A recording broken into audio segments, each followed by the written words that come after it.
Anti year craft گنیں اور missile ایک دم سے فائر ہونا شروع ہو جائیں، وہیں سے خودکش کشتیاں بھی نکلنا شروع ہو جائیں، وہیں سے ڈرون بھی اڑنا شروع ہو جائیں، کیونکہ آپ کو پتہ ہے کہ ایران کے اوپر بڑے عرصے سے پابندیاں ہیں اور اس نے تیل کی سمگلنگ کے حوالے سے ایک پورا نیٹ ورک بنایا ہوا ہے، اور اس وقت سمندر میں جو امریکہ کا بحری بیڑا ہے وہ کسی بھی لحاظ سے محفوظ نہیں ہے، کیونکہ یمن میں حوثی باغی بھی اس کو نشانہ بنا سکتے ہیں۔ اب اس کے ساتھ ہی ہم یہ دیکھ رہے ہیں کہ ایران کے سپریم لیڈر آیت اللہ خامنائی کی لینگویج اور لہجہ بالکل وہی ہے جو کہ اس وقت ٹرمپ کا چل رہا ہے، اور انہوں نے کہا ہے کہ یہ جو حالیہ فسادات تھے وہ امریکہ اور اسرائیل کی سازش تھے، یہاں تک کہ انہوں نے ٹرمپ کی اس ٹویٹ کا بھی ذکر کیا جس میں انہوں نے کہا کہ آگے بڑھتے رہو، میں مدد کے لیے آ رہا ہوں۔ اس سے زیادہ بڑا ثبوت کیا ہو سکتا ہے کہ یہ فسادیوں کے پیچھے تھے۔ اب قطر کا یہ کہنا ہے کہ ایران کشیدگی کم کرنے کے لیے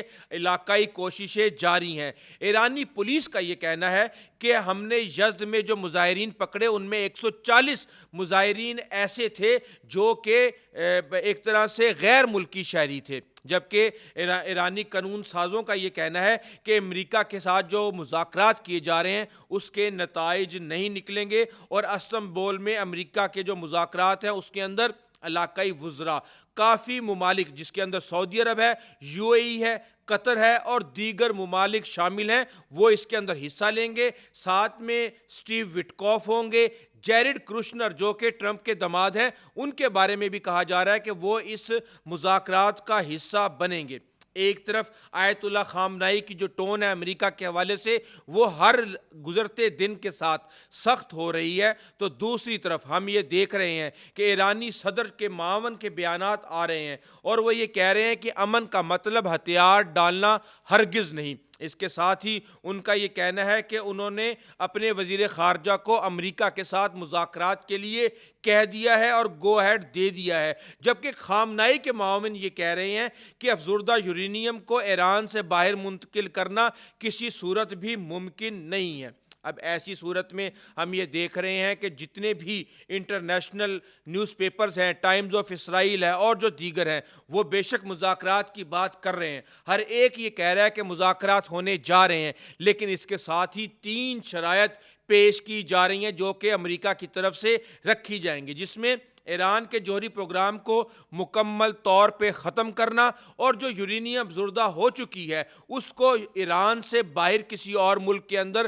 محفوظ کرنا، جو ایران کے میزائل کی صلاحیتیں ہیں ان کو ختم کرنا، ان کے جو ذخیرے کو محدود کرنا اور اس کی رینج کو بھی ساتھ میں محدود کرنا، اور جو ایران کی مزاحمتی تنظیمیں ہیں، پراکسیز ہیں، حزب اللہ ہو گئے، حوثی باغی ہو گئے اور دیگر ہو گئے، ان سب کی مدد سے ایران کو اپنا ہاتھ کھینچنا ہوگا۔ تو اس حوالے سے کہا جا رہا ہے کہ شاید یہ اتنا آسان نہ ہو اور ایران کسی صورت بھی اس طرح کی چیزوں پر راضی نہیں ہوگا۔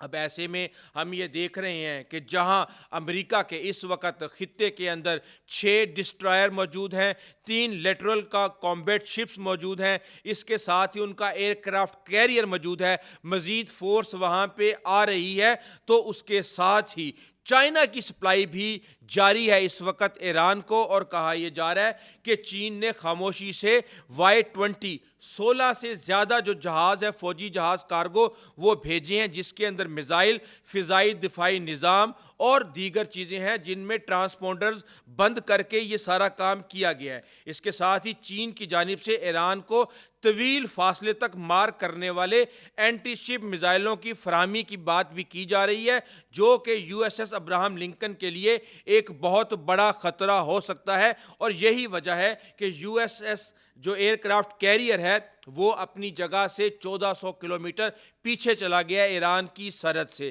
اس کے ساتھ ہی ہم یہ دیکھ رہے ہیں کہ اسرائیل جو ہے وہ دوغلا پن دکھا رہا ہے، ایک طرف وہ ایران کے ساتھ یہ مذاکرات کر رہا ہے کہ جب تک ہم آپ پر حملہ نہیں کریں گے آپ نے ہمارے اوپر حملہ نہیں کرنا، دوسری طرف وہ امریکہ کو اس بات پر راضی کر رہا ہے کہ آپ حملہ کریں، لیکن جو خبریں ہمارے پاس آئی ہیں اس کے مطابق ٹرمپ نے اسرائیل کے دباؤ کو مسترد کر دیا ہے اور اب معاملہ مذاکرات کی طرف چل پڑا ہے، اور ایسے میں ہم یہ دیکھ رہے ہیں کہ اگر اسرائیل نے اس خطرے سے نبٹنا ہے تو اس کو یہ کام اکیلے ہی کرنا پڑے گا۔ اس کے ساتھ ہی بہت سی آوازیں اٹھ رہی ہیں اور یہ کہا جا رہا ہے کہ امریکہ دہشت گردوں کے ساتھ مذاکرات کر رہا ہے۔ دوسری طرف ہم یہ دیکھ رہے ہیں کہ ایران کا اسٹیٹ میڈیا یہ کہہ رہا ہے کہ ہم یو اے ای کے اندر حملے کریں گے اور تمام تر جگہوں کی نشاندہی کی جا رہی ہے کہ کن کن جگہوں پہ یہ حملے کیے جائیں گے، جن کے اندر ان کی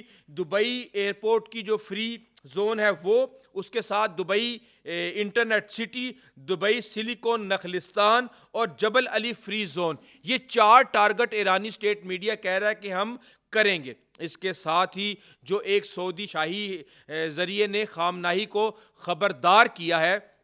کہ خلیجی ریاستوں پر ایران یا اس کی پراکسیوں کا کوئی بھی حملہ انہیں مداخلت پر مجبور کر سکتا ہے۔ تو یہ ساری چیزیں چل رہی ہیں اس وقت، اور ایران نے جو اپنی جنگی مشقیں خلیج فارس کے اندر شروع کی تھیں وہ بھی ابھی وقتی طور پہ معطل کر دی گئی ہیں، اور مسعود پزشکیان جو ہے وہ اس بات پر بضد ہیں کہ ہمیں امریکہ کے ساتھ مذاکرات کرنے چاہیے۔ دوسری طرف یہ خبریں آ رہی ہیں کہ ایران نے اپنا اسٹریٹ آف ہارموز بند کرنے کی ایک اسیسمنٹ لگائی ہے کہ اگر وہ اسٹریٹ آف ہارموز کو بند کر دیتے ہیں تو تیل کی قیمتیں عالمی منڈی میں $70 سے $200 پہ جا سکتی ہیں۔ اس کا مطلب یہ ہے کہ پاکستان میں پٹرول $750 لیٹر تک جا سکتا ہے۔ آپ اندازہ لگائیں کہ اس سے پوری دنیا کی معیشت کو کتنا نقصان ہو سکتا ہے، جو کسی بھی لحاظ سے یہ دنیا اس وقت اس نقصان کی متحمل نہیں ہو سکتی۔ اس حوالے سے آپ کو اپڈیٹ کرتے رہیں گے۔ ابھی تک کے لیے اتنا ہی، آئندہ تک کے لیے اجازت دیجیے۔ اللہ حافظ۔